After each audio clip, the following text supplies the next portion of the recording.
بسم اللہ الرحمن الرحیم بسم اللہ الرحمن الرحیم۔ السلام علیکم ورحمۃ اللہ وبرکاتہ۔ عزیز طلباء، امید ہے بخیر و عافیت ہوں گے۔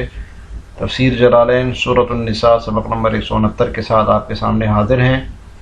آج کا سبق انشاءاللہ وَلَئِنْ أَصَابَكُمْ فَضْلٌ مِّنَ اللَّهِ سے لے کر آیت نمبر 76 کان ضعیفہ تک ہوگا۔ تو آئیے عزیز طلباء سبق کی ابتدا کرتے ہیں۔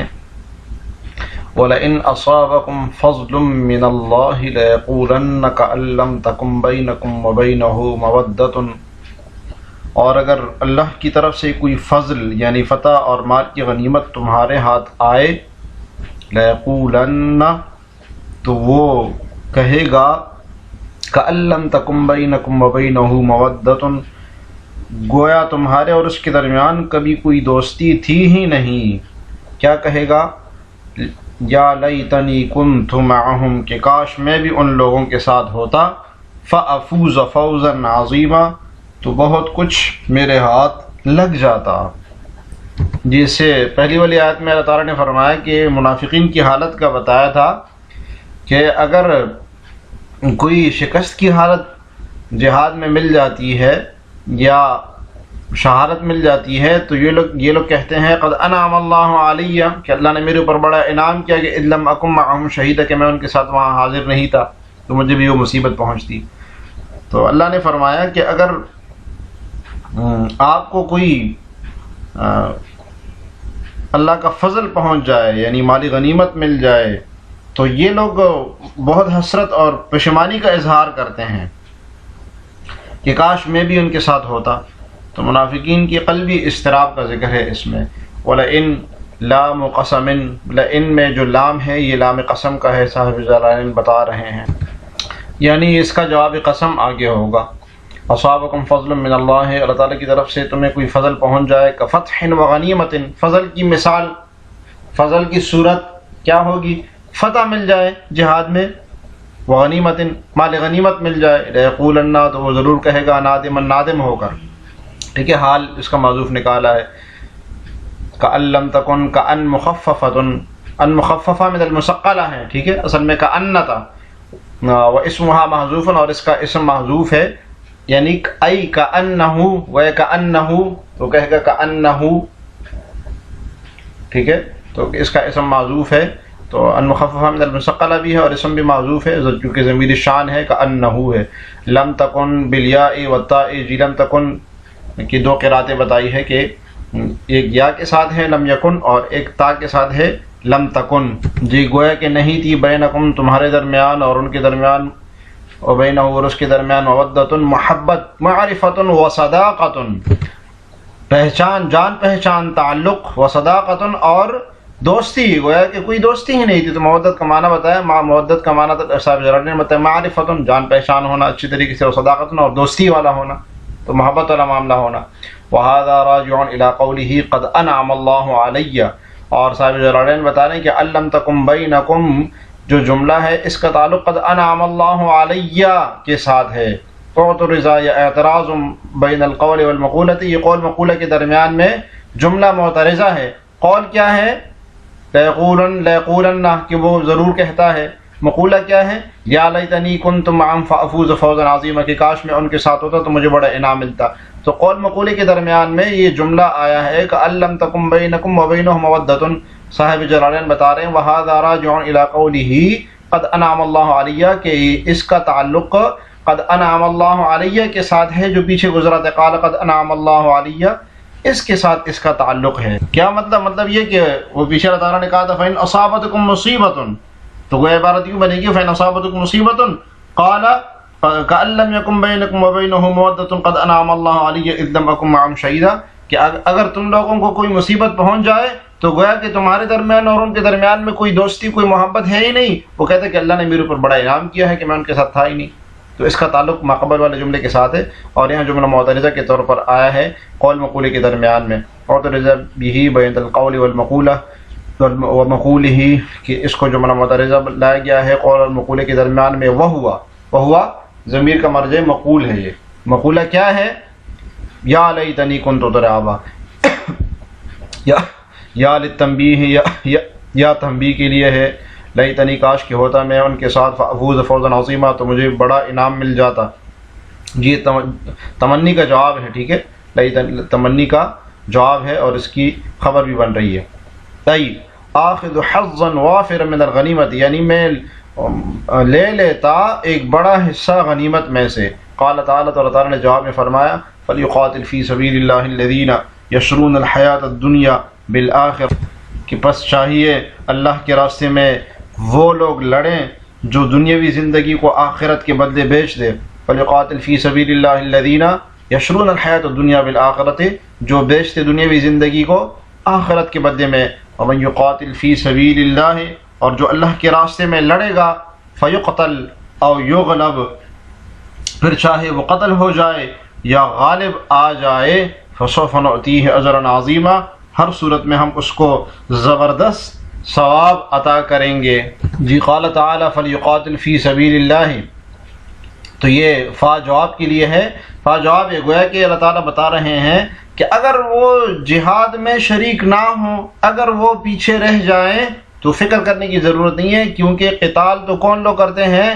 وہ مجاہد لوگ کرتے ہیں جنہوں نے آخرت کو دنیا کے بدلے بیچ دیا ہے. فلیقاتل فی سبیل اللہ لإعلاء دینہ، جی اللہ کے راستے میں لڑنا، اشارہ ہے کہ اللہ کے راستے میں یعنی لڑنے کا مقصد کیا ہو، مقصد بتا رہے ہیں اعلاء کلمۃ اللہ، اس کے دین کی اعلاء سربلندی کے لیے. الذین یشرون یبیعون، وہ جو بیچتے ہیں. شراء کی تفسیر صاحب جلالین نے بے سے کی ہے، تو یہ شراء، بے اور شراء ایک دوسرے کے معنی میں استعمال ہوتے رہتے ہیں. مطلب یشرون کا یہ ہے کہ جو بیچ دیا، جنہوں نے جو بیچتے ہیں الحیات دنیا، دنیاوی زندگی کو بالآخرت کے بدلے آخرت کو خرید دیتے ہیں. اور جو قاتل فی سبیل اللہ فیقتل، اور جو اللہ کے راستے میں لڑتا ہے فیقتل، اس کو قتل کیا جائے. کیا مطلب؟ یستشہد، شہید ہو جائے، وہ یستشہد، وہ شہید ہو جائے. اور یغلب، یا اس کو غلبہ حاصل ہو جائے. یظفر بعدوہ، یعنی اپنے دشمن پر وہ کامیابی حاصل کر لے.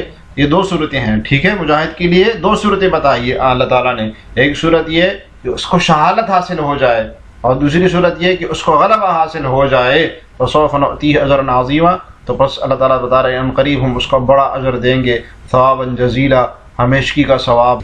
تو اس دو فیقتل اور یغلب کے علاوہ ایک صورت اور بھی ہوتی ہے مال غنیمت والی، کہ اس کو مال غنیمت مل جائے. تو تینوں صورتوں میں اللہ تعالیٰ بتا رہے ہیں کہ فسوف نؤتیہ اجرا عظیما وما لکم لا تقاتلون فی سبیل اللہ، اور اے مسلمانوں تمہارے پاس کیا جواز ہے کہ اللہ کے راستے میں، وما لکم لا تقاتلون، کہ تم قتال نہیں کرتے ہو، فی سبیل اللہ، اللہ کے راستے میں، والمستضعفین من الرجال والنساء والولدان، اور ان بے بس مردوں، عورتوں اور بچوں کی خاطر نہیں لڑتے. الذین یقولون، جو یہ دعا کرتے ہیں، ربنا اخرجنا من هذه القرية الظالم اهلها، اے ہمارے پروردگار ہمیں اس بستی سے نکال لائیے جس کے باشندے ظلم کر رہے ہیں، ظلم توڑ رہے ہیں. واجعل لنا من لدنک ولیا، اور ہمارے لیے اپنے طرف سے کوئی حامی پیدا کر دیجئے. واجعل لنا من لدنک نصیرا، اور ہمارے لیے اپنی طرف سے کوئی مددگار کھڑا کر دیجئے. جی اس آیت میں مسلمانوں کو جہاد پر اور قتال پر ابھارا جا رہا ہے. اصل میں ہجرت کے بعد مکہ میں جو لوگ باقی رہ گئے تھے، اس میں خاص طور پر بوڑھے بھی تھے، مرد بھی تھے اور بچے تھے. تو کافر ان کو بہت زیادہ تنگ کیا کرتے تھے، ان پر ظلم ستم کیا کرتے تھے، اور وہ اللہ کی راستے میں دعا کیا کرتے تھے. اس آیت میں اللہ تعالیٰ نے متنبہ فرمایا ہے کہ تم ان کمزور مسلمانوں کی خاطر ہی کیوں نہیں جہاد کرتے کہ ان کو کفار کے شکنجے سے بچا لو. وما لکم لا تقاتلون، اور کیوں نہیں کرتے تم قتال. استفہام و توبیخ کے لیے ہے استفہام. ای لا مانع لکم من القتال، یعنی نہیں ہے کوئی مانع تمہارے لیے قتال سے. یعنی ابھی تو بچے بھی تمہارے وہاں پر ہیں، مکہ میں ہے، ابھی تو کوئی مانع نہیں ہے، تم اپنے بچوں کے لیے کیا نہیں کرو گے قتال. وفی تلخیص المستضعفین، اور کمزوروں کو چھڑانے کے لیے تلخیص کہہ کے صاحب جلالین نے اشارہ کر دیا کہ والمستضعفین کا عطف جو ہے فی سبیل اللہ کے اوپر ہے. فی سبیل اللہ جو ہے اس کے اوپر اس کا عطف ہے، یعنی جیسے فی سبیل اللہ میں مضاف معذوف ہے، اس طرح یہاں پر مستضعفین سے پہلے بھی ایک مضاف معذوف ہے کہ ان کمزوروں کو چھڑانے کے لیے کیوں نہیں کرو گے، من الرجال اور مردوں میں سے، والنساء عورتوں میں سے، مردوں میں سے کمزور لوگ تھے جو بوڑھے تھے، یعنی کہ والنساء اور عورتوں میں سے، والولدان اور بچوں میں سے، الذین حبسهم الکفار عن الحجرۃ، یہ وہ لوگ تھے جن کو کفار نے روکا ہوا تھا ہجرت سے، وآذوہم اور ان کو تکلیف دیتے تھے۔ قال ابن عباس رضی اللہ عنہما، عبداللہ ابن عباس رضی اللہ عنہ فرماتے ہیں کنت انا و امی منہم، میں اور میری والدہ بھی ان مستضعفین میں سے شامل تھے۔ تو یہ بخاری کی روایت ہے جس میں عبداللہ ابن عباس رضی اللہ عنہ خود فرمایا کرتے تھے کہ میں اور میری والدہ بھی ان لوگوں میں سے شامل تھے جن کا المستضعفین من الرجال والنساء والولدان میں ذکر ہے۔ اور تو جو حضرات جو ضعفاء ہجرت نہیں کر سکے تھے اور مکہ معظمہ میں جو ہے نا مشرکین کے ظلم ستم کا نشانہ بنے ہوئے تھے، ان میں اور بھی بہت سارے نام آتے ہیں، محدثین نے ان کو بیان کیا ہے، جس میں ولید بن الولید، خالد بن ولید کے جو بھائی تھے، اسی طرح سے عیاش بن ربیعہ، تو یہ لوگ تھے۔ آپ علیہ الصلوۃ والسلام جو ہے ان کے لیے نماز میں رکوع کے بعد جو فجر میں ہوتا ہے تو دعا بھی کیا کرتے تھے آپ علیہ الصلوۃ والسلام، تو کہ یا اللہ ان کو چھٹکارا دلا دے۔ تو یہ سارے لوگ پھر کافروں کی بندش سے آزاد ہو کر مدینہ سب تشریف لے آئے۔ الذین یقولون داعینا، وہ جو یہ کہتے ہیں یعنی دعا کرتے ہیں، یا ربنا، اے ہمارے رب، اشارہ ہے کہ یہ دعا ہے، اخرجنا من هذه القرية، اس بستی سے ہمیں نکال لیں، مکہ تھا، مصداق قریہ کا مصداق کیا ہے؟ مکہ، الظالم اہلها، کہ اس کے رہنے والے ظالم ہیں، بالکفر، جی صورت ظلم کی صورت کیا ہے؟ یہ کفر کرتے ہیں، کافر ہیں، کفر کرتے ہیں، اور پھر ظاہر ہے ہم جب ان کی بات نہیں مانتے تو ہمیں بھی اذیتیں پہنچاتے ہیں۔ وَجْعَلْ لَنَا مِن لَدُنْكَ، اور مقرر کر دیجئے، من لدن کا، اپنے پاس سے، ولیجن، ایک کارساز، من عندک، اشارہ ہے کہ لدن عندہ کے معنی میں ہے، اپنی پاس سے، ولیجن ایک کارساز، یتولا امورنا، جو ہمارے امور کا متولی ہو، وَجْعَلْ لَنَا مِن لَدُنْكَ نَصِيرًا، اور بنا دیجئے ہمارے لیے ایک مددگار، یمنعنا منہم، جو ہمیں ان سے روک سکے، مانے ہو، ہماری مدد کر سکے ان کے خلاف۔ وقد استجاب اللہ دعاءہم، اللہ تعالیٰ نے ان کی دعاؤں کو قبول فرمایا۔ فیسر لبعضہم الخروج، بعض کے لیے مکے سے نکلنے کو میسر فرمایا، تو جیسے ولید بن ولید تھے، عیاش بن ربیعہ تھے، تو یہ فتح مکہ سے پہلے ہی مدینہ تشریف لے گئے تھے۔ وبقی بعضهم الى ان فتحت مکہ، اور باقیوں کو اور بعض کو باقی رکھا وہیں پر یہاں تک کہ مکہ فتح ہو گیا۔ تو مکہ جب فتح ہو گیا تو سب اسلام کی دامن میں آغوش میں آ گئے۔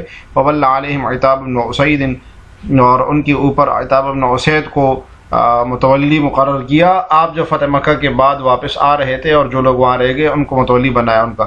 فانصف مظلومهم من ظالمهم، انہوں نے انصاف کیا مظلوموں کو ظالموں سے، یعنی بچا لیا ان کو۔ الذین آمنوا یقاتلون فی سبیل اللہ، جو لوگ ایمان لائے، الذین آمنوا، وہ لوگ جو ایمان لائے، یقاتلون فی سبیل اللہ، وہ اللہ کے راستے میں لڑتے ہیں۔ والذین کفروا، اور جن لوگوں نے کفر کو اپنا لیا، یقاتلون فی سبیل الطاغوت، وہ طاغوت کے راستے میں لڑتے ہیں۔ فقاتلوا اولیاء الشیطان، لہذا اے مسلمانوں تم شیطان کے دوستوں سے لڑو۔ ان کید الشیطان کان ضعیفا، یاد رکھو کہ شیطان کی چالیں در حقیقت کمزور ہوتی ہیں۔ یہاں سے اللہ تعالیٰ یہ بیان فرما رہے ہیں کہ جنگ کی ضرورت مومن کو بھی ہوتی ہے اور کافر کو بھی ہوتی ہے، لیکن دونوں کا مقصد الگ ہوتا ہے، اور بہت بڑا عظیم فرق ہے دونوں کے مقصد میں۔ مومن اللہ کے لیے لڑتا ہے، محض دنیا طلبی یا ہوس یا ملگیری کے لیے نہیں لڑتا، جبکہ کافر کا مقصد یہی ہوتا ہے، دنیا طلبی، دنیا کو طلب کرنا، ہوس، ملک کی ہوس ہونا اور سب کے اوپر قبضہ کرنا، یہ کافر کی طلب ہوتی ہے۔ تو اس کو اللہ تعالیٰ واضح کر رہے ہیں۔ الذین آمنوا یقاتلون فی سبیل اللہ، وہ جو ایمان لائے وہ اللہ کے راستے میں جہاد کرتے ہیں، قتال کرتے ہیں، اور جو کافر ہیں وہ شیطان کے راستے میں قتال کرتے ہیں۔ الطاغوت سے مراد کیا ہے؟ شیطان۔ فقاتلوا اولیاء الشیطان، پس شیطان کے دوستوں کے ساتھ قتال کرو اے مسلمانوں، انصار دین ہی، یعنی شیطان کے دین کے جو مددگار ہوتے ہیں، اس کے راستے کے جو مددگار ہوتے ہیں ان کے ساتھ قتال کرو۔ تغلبوہم، تم ہی مغلوب ہوں گے، لقوتکم، جی جواب امر ہے یہ، ٹھیک ہے، امر کا جواب، قاتلو امر جو ہے اس کا جواب ہے کہ تمہیں غلبہ ہوگا، لقوتکم باللہ، اس لیے کہ تمہارے ساتھ اللہ کی قوت ہوگی۔ ان کید الشیطان کان ضعیفا، بے شک شیطان کی چال تو بہت ہی کمزور ہوتی ہے۔ ان کید الشیطان بالمؤمنین، مومنین کے ساتھ جو شیطان چال کرتا ہے، کان ضعیفا، واہی لا یقاوم قید اللہ بالکافرین، بہت کمزور ہوتی ہے، وہ کافروں کے حق میں اللہ کی خفیہ تدبیر کا مقابلہ نہیں کر سکتی، لا یقام مقابلہ نہیں کر سکتی قید اللہ کی خفیہ تدبیر کا بالکافروں، کافروں کے مقابلے میں۔ جس طرح آج کے سبق سے متعلق سوال یہ ہے کہ کَأَلَّمْ تَكُمْ بَيْنَكُمْ جملہ ترکیب میں کیا واقعہ ہو رہا ہے، آپ نے اس کی ترکیب پڑھی ہے، بہت آسان سوال ہے، کمنٹس میں جواب ضرور لکھیے گا۔ اللہ تعالی ہمیں جلالین پڑھنے سمجھنے کی توفیق عطا فرمائے۔ السلام علیکم ورحمۃ اللہ وبرکاتہ۔